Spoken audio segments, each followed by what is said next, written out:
আজি আমার 20 ডিগ্রি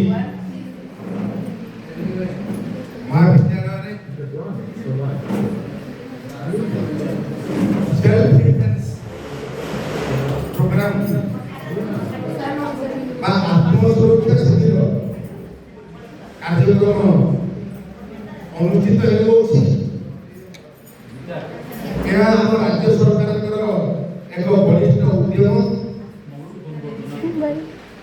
ଆଜିର ମୁଖ୍ୟ ଆକର୍ଷଣ କୋଇଡ଼ା ମହାବିଦ୍ୟାଳୟର ଅଧ୍ୟକ୍ଷ ତଥା ମୁଖ୍ୟ ଅତିଥି ବରେଣ୍ୟ ଶ୍ରୀଯୁକ୍ତ ଧନଞ୍ଜୟ ସାହୁ ମହୋଦୟ, ଆମର କୋଇଡ଼ା ଡିଗ୍ରୀ ମହାବିଦ୍ୟାଳୟର ବରେଣ୍ୟ ଅଧ୍ୟକ୍ଷ ଶ୍ରୀଯୁକ୍ତ ସମୀର କୁମାର ମହାନ୍ତି ମହୋଦୟ, ଆଜିର ଏହି ଆତ୍ମସୁରକ୍ଷା ଶିବିରର ମୁଖ୍ୟ ସଂଯୋଜକ ତଥା ଓଡ଼ିଆ ବିଭାଗର ବରିଷ୍ଠ ଅଧ୍ୟାପିକା ସମ୍ମାନୀୟା ଲକ୍ଷ୍ମୀ ରାୟ ମହୋଦୟା, ଅର୍ଥଶାସ୍ତ୍ର ବିଭାଗର ବରିଷ୍ଠ ଅଧ୍ୟାପକ ଶ୍ରୀଯୁକ୍ତ ସଞ୍ଜୟ କୁମାର ଦାସ ମହୋଦୟ, ବାଣିଜ୍ୟ ବିଭାଗର ଅଧ୍ୟାପକ ଶ୍ରୀଯୁକ୍ତ ଭୁବନେଶ୍ୱର ଦେଉରୀ ମହୋଦୟ, ଆମର କୋଇଡ଼ା ଡିଗ୍ରୀ ମହାବିଦ୍ୟାଳୟର ଷ୍ଟାଫ ଶ୍ରୀମତୀ ଗୀତାରାଣୀ ରାୟ ମହୋଦୟା,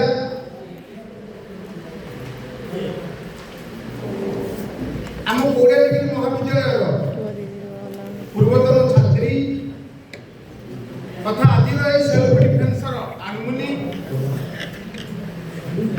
ମହାବିଦ୍ୟାଳୟର ପ୍ରତ୍ୟେକ କାର୍ଯ୍ୟକ୍ରମରେ କ୍ରୀଡ଼ା ପ୍ରତିଯୋଗିତା ଠାରୁ ଆରମ୍ଭ କରି ବାର୍ଷିକ ଉତ୍ସବ ପର୍ଯ୍ୟନ୍ତ ନିଶ୍ଚିତ ସେ ଉପସ୍ଥିତ ଥିବେ। ସେ ହେଲେ ସମ୍ମାନୀୟା ଶ୍ରୀମତୀ ମନସ୍ମିତା ନାଥ, ଆମ କୋଇଡ଼ା ଡିଗ୍ରୀ ମହାବିଦ୍ୟାଳୟର ପୂର୍ବତନ ଛାତ୍ରୀ, ଆମ ମହାବିଦ୍ୟାଳୟର ଗର୍ବ, ଆଉ ଯେ ତମର ଟ୍ରେନର ଯେ ତମକୁ ଏହି ଆତ୍ମସୁରକ୍ଷା ଶିବିର ଉପରେ ତମକୁ ତାଲିମ ଦେବେ, ଆମର ଛାତ୍ରୀ କୁମାରୀ ସୀମା ଟପ୍ନ, ଆମର ଛାତ୍ର ତଥା ଫୋକସ ନ୍ୟୁଜର ସାମ୍ବାଦିକ ଶ୍ରୀ ଦିଲ୍ଲୀପ କୁମାର ମହାକୁଡ଼ୁ ଓ ମୋର ସ୍ନେହର ସମସ୍ତ ଛାତ୍ରଛାତ୍ରୀଗଣ, ଆଜି ଆମେ ସମସ୍ତେ କାହିଁକି ଏକତ୍ରିତ ହେଇଛେ? ଅତୀତକୁ ଆମେ ମନେ ପକାଇବା। এই আত্মসুরক্ষা শিবির বা সেলফ ডিফেন্স প্রোগ্রাম 2013 মସିହାରେ ଆରମ୍ଭ ହୋଇଥିଲା। କେବଳ କୋଇଡ଼ା ଡିଗ୍ରୀ ମହାବିଦ୍ୟାଳୟରେ ନୁହଁ, କୋଇଡ଼ା ଡିଗ୍ରୀ ମହାବିଦ୍ୟାଳୟ, କୋଇଡ଼ା +2 କଲେଜ ତଥା ଓଡ଼ିଶାର ପ୍ରତ୍ୟେକ ମହାବିଦ୍ୟାଳୟ ଓ ବିଶ୍ୱବିଦ୍ୟାଳୟ ଏହି କାର୍ଯ୍ୟକ୍ରମ ଆରମ୍ଭ ହୋଇ ଆସୁଅଛି। ଏହାର ମୁଖ୍ୟ ଉଦ୍ଦେଶ୍ୟ ହେଉଛି ଆଜି ଯେଉଁ ସମାଜରେ ଦେଖାଦେଇଛି ମହାବିପଦ,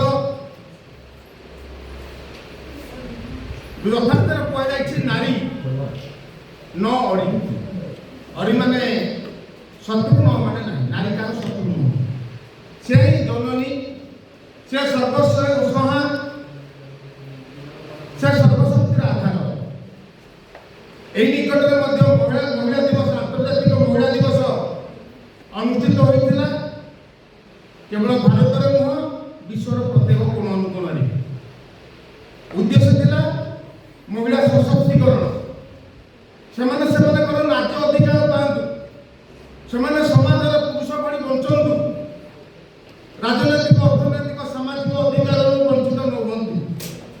ଏହା ଥିଲା ଆନ୍ତର୍ଜାତିକ ମହିଳା ଦିବସର ମୁଖ୍ୟ ଉଦ୍ଦେଶ୍ୟ। ଠିକ୍ ସେଭଳି ଆଜି ଯେଉଁ ଆମେ ଏକତ୍ରିତ ହେଇଛେ ଏହି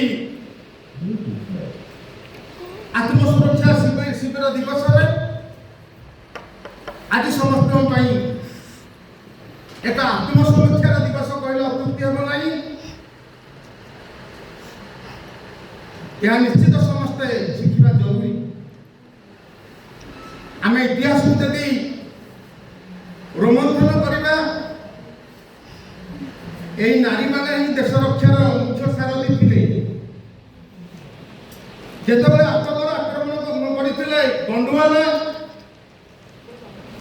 ଗଣ୍ଡୱାନାର ରାଣୀ ଦୁର୍ଗାବତୀ ବୀରତ୍ୱର ସହିତ ଯୁଦ୍ଧ କରି ମୋଗଲମାନଙ୍କ ଦରବାରରେ ଭୟ ସଞ୍ଚାର କରିଥିଲେ। ଅବଶେଷ ଶହୀଦ ହୋଇଯାଇଥିଲେ, ତଥାପି ତାଙ୍କର ସ୍ୱାଧୀନତାକୁ ମୋଗଲମାନଙ୍କ ଅଧୀନରେ କେବେ ବିକି ଦେଇନଥିଲେ। ଠିକ୍ ସେଭଳି ଆମେ ମନେ ପକାଇବା 1857 ମସିହା ସିପାହୀ ବିଦ୍ରୋହର କଥା। ରାଣୀ ଲକ୍ଷ୍ମୀବାଇ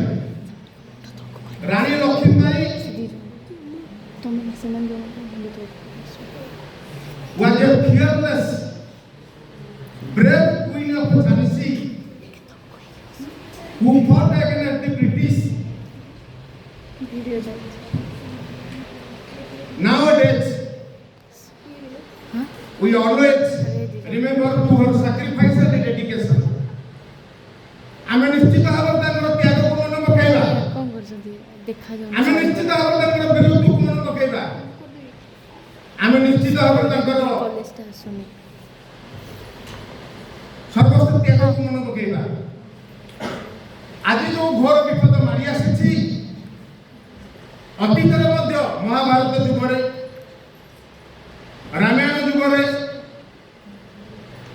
ପ୍ରାଚୀନ ଗ୍ରୀସ ଦେଶର ଏଥେନ୍ସ ତ ଗଣତନ୍ତ୍ର ଥିଲା। ଏଥେନ୍ସରେ ଯେଉଁ କରିନ୍ଥ, ଟିବସ୍, ସିରାକୁସ୍, ସ୍ପାର୍ଟା, ସେଠି ପୁଅମାନଙ୍କ ସହିତ ଝିଅମାନଙ୍କୁ ମଧ୍ୟ ମିଲିଟାରୀ ଟ୍ରେନିଂ ବା ସାମରିକ ଶିକ୍ଷା ଦିଆଯାଉଥିଲା। କ'ଣ ପାଇଁ? ନା ଦେଶ ରକ୍ଷା କରିବେ, ନିଜକୁ ରକ୍ଷା କରିବେ। ସେଲ୍ଫ ଡିଫେନ୍ସ, ଆତ୍ମରକ୍ଷା, ନିଜର ସୁରକ୍ଷା। ସେ ଭିତରେ ଥିଲା ବକ୍ସିଂ, ସେ ଭିତରେ ଥିଲା କାରାଟି, ସେ ଭିତରେ ସବୁ ବିଭିନ୍ନ ପ୍ରକାର ସବୁ ସାମରିକ କୌଶଳ ଅନ୍ତର୍ଭୁକ୍ତ ଥିଲା।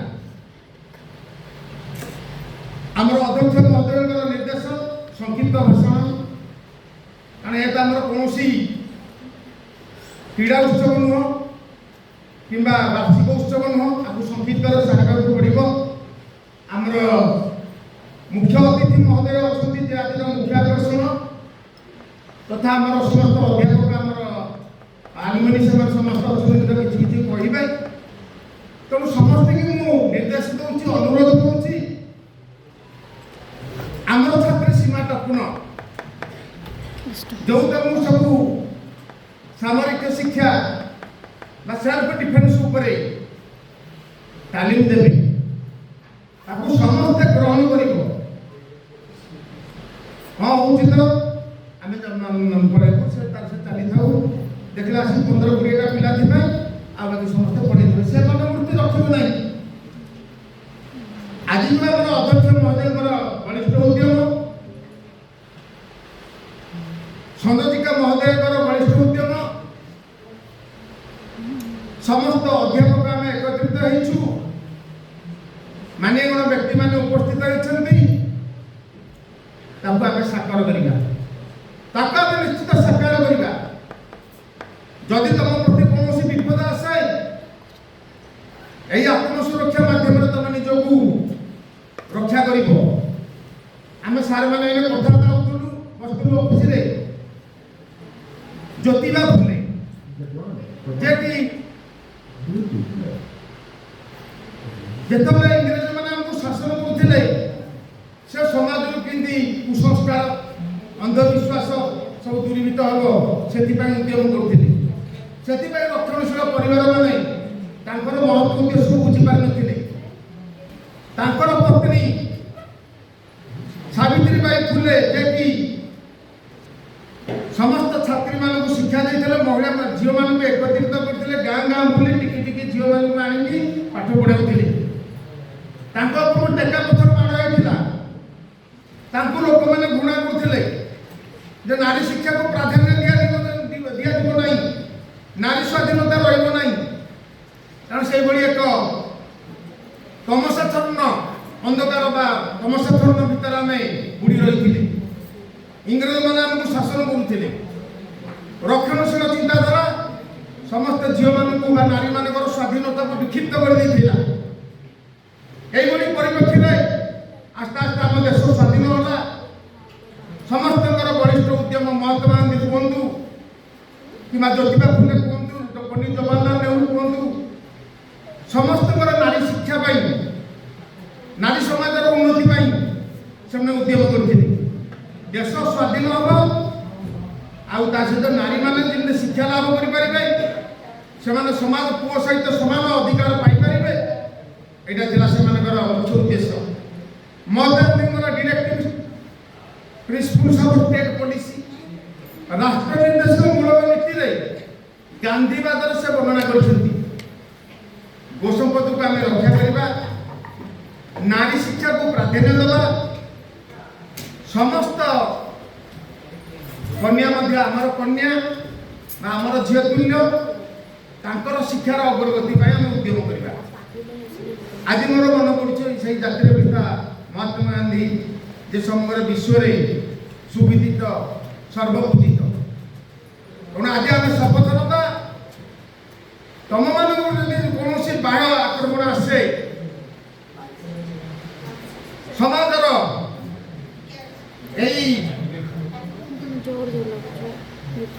स्ट्रीट गलीर रोमियो मैंने तुमको आक्रमण करती सेल्फ डिफेन्स माध्यम तुम तार प्रतिरोध कर हम आमर सफल योजना आ सरकार प्रति श्रेष्ठ सम्मान जहाँ आम राज्य सरकार केंद्र सरकार वरिष्ठ उद्यम आज जो आत्मसुरक्षा कार्यक्रम अनुष्ठित हो सेल्फ डिफेन्स प्रोग्राम ताकू एकत्रित हो सफल करवा एति मोर वक्तव्य